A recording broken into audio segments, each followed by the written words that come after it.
Ooh, hello. Hello, Aries. Let me just double check the sound. I should do a sound check. I should do a sound check.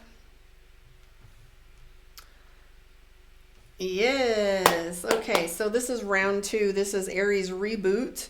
So, welcome to Karma on Deck. I'm Karma. I'm going to do your Aries reading for the week of March 7th through, I think it's going to be the 14th already. So, if you're hanging out with me, Aries, I apologize for the other video.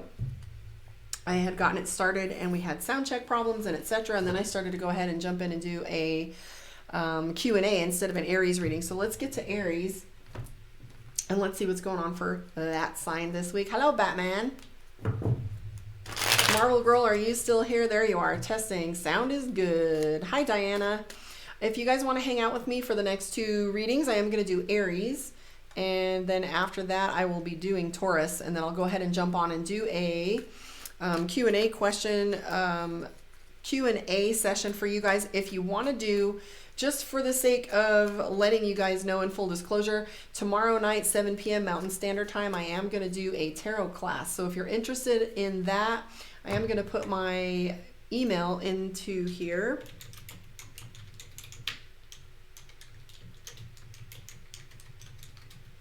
And this is for the tarot class tomorrow night, 7 p.m. I'm going to do a Zoom call. So if you're new and you haven't played with tarot yourself, if you're new and want to get some practice in, if you're experienced and want some hacks, come on in tomorrow night, 7 p.m. Mountain Standard Time. It's $25. You can interact with the class, and I will be teaching you some tricks. Also have, and this is what I was saying before when Marvel Girl happened to be smart enough to mention that we didn't have any sound on my video.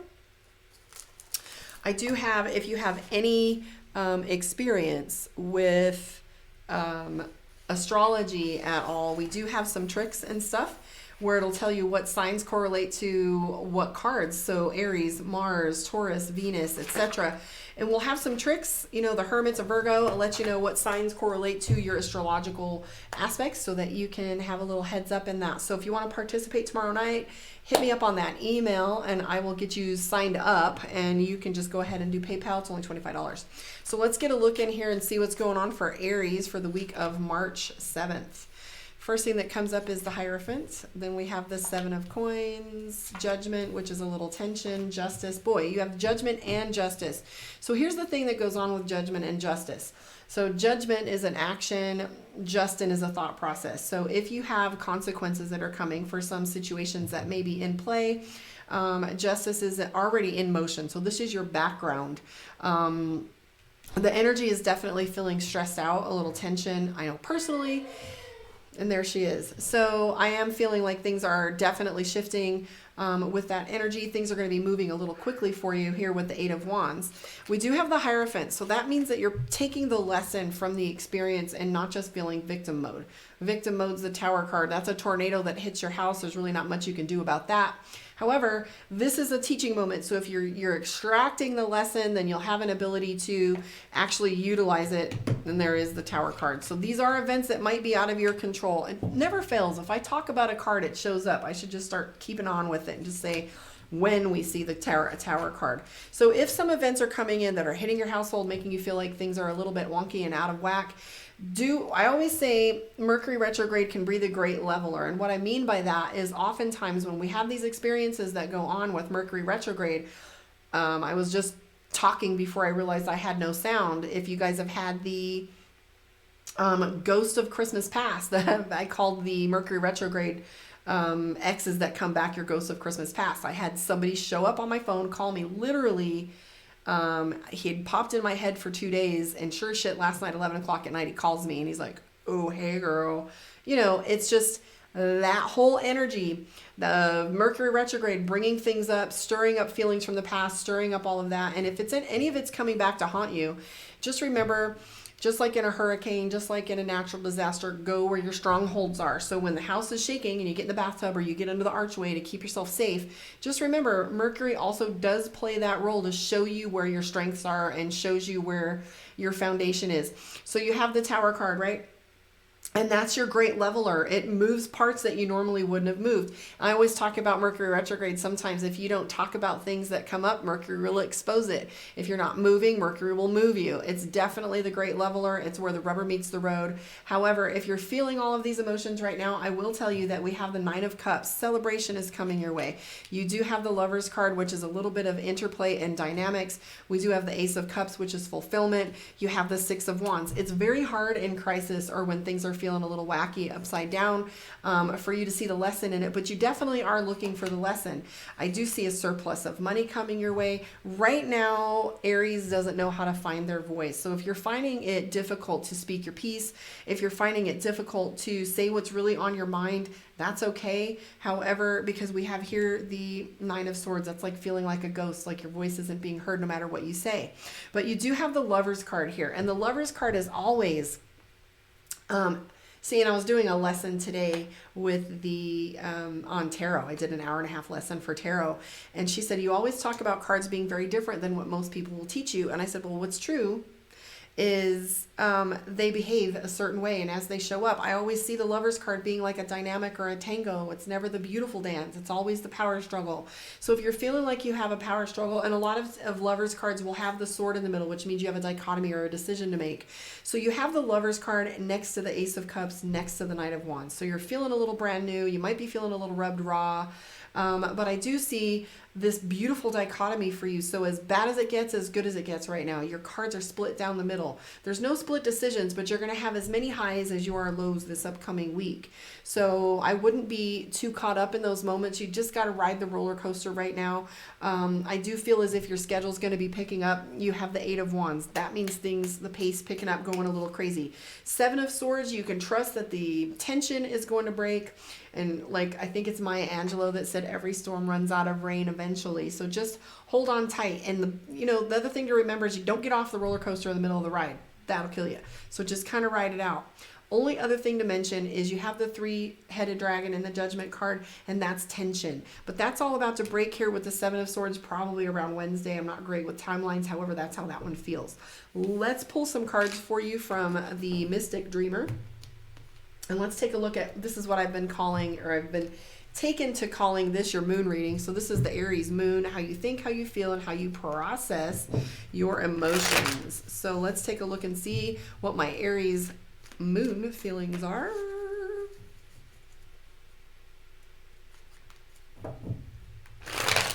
This is how your feels go.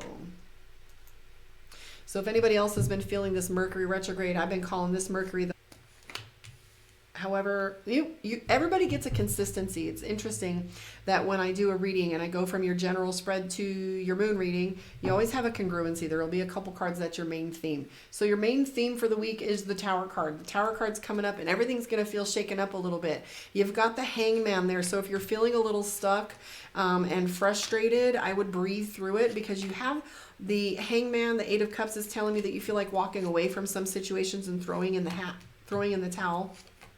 I always get my metaphors mixed. You'll be all right. You know what I meant. So you do have the Six of Cups. You're having a strong desire to be around family. You have the Queen of Cups, which is emotions. So you're going to be feeling a little bit expressive with how your feels are this week. The Five of Wands and the Eight of Cups tells me that you're either going to want to punch somebody or quit. There's going to be no middle ground. You have no room for negotiation right now. You're definitely at I'll cut a bitch mode. So you're just saying, I respect myself enough not to cuss you out, so I might just walk away. But that leaves people feeling as if they don't have any closure. So if you're feeling so frustrated that you're not quite sure what you want to do, breathe. You're feeling a little decisive about your money, and you're paying attention to your money and your work right now. You have no room for any kind of distractions, and get off the internet. I am seeing the Three of Pentacles. Yeah, Three of Pentacles. So you might be spending too much time on social media. That's a brain killer. It kills brain cells. I have habits of that myself. So I am seeing, though, too, the reason why I say that I feel like you're doing your focus is on your money and your work here is the Queen of Pentacles and the Queen of Wands, work and money. The reason why I say that is that you're getting sick of people's shit is right here. You have the Seven of Cups, which is overwhelm regarding emotions and stuff, focusing on your money. You don't know what to do with these feelings right now, and so you're trying to like bury them and shove them in a little box. It's just too overwhelming, and you're stretched too thin, and you're feeling as if things are a little bit out of control. You have the Nine of Swords, and then you have the Four of Cups. You don't have things built. You don't have things built to where you want them to be. You're not building your house to where you're happiest. And then you have the Nine of Swords, which is all about like staying up late at night, thinking too much about things and picking them apart. Don't do that to yourself. Trust yourself a little bit more. Give yourself some extra time. I am going to pull some cards for you from the Divination of the Ancients. Sorry guys, I wish that was a little bit more better energy, a little mo better energy. However, you would rather have some tools to navigate what's up and coming than be a little clueless. So let's pull a card from Divination of the Ancients and see what your message is from the Divine. Certainty. So phrenology. So here's the thing about Aries right now. You really want more evidence than is available in order to make decisions, and sometimes that's not possible. Aries really wants a guarantee, a signed contract, a commitment. Aries really wants that from people right now before they move forward and waste any of that energy. So you're going to sit there and you're going to wait for that certainty, and there is nothing wrong with waiting. We always talk about narcissists, right? They have the honeymoon phase. They want to get you in a rush, get you in a hurry. And the first thing that Aries says is, if you're in such a hurry, the first thing I want to do is dig my feet in. That's your current energy right now. So if you have to wait for your assurances, then do so. Thank you for hanging out with me. Catch me on the flip side. Like I said, I am going to be on here tomorrow night. Well, not on here. I might post some of that extracts from that class tomorrow. I'm not quite sure whether I'm going to do it through a YouTube link or a Zoom, but I'm going to do some Zoom class tomorrow. If you want to find out about that, hit me up. If you want to book your one-on-one, karmaondeck.com. I do have a couple openings tomorrow. Meanwhile, I will see you in a few minutes, and we will do Taurus.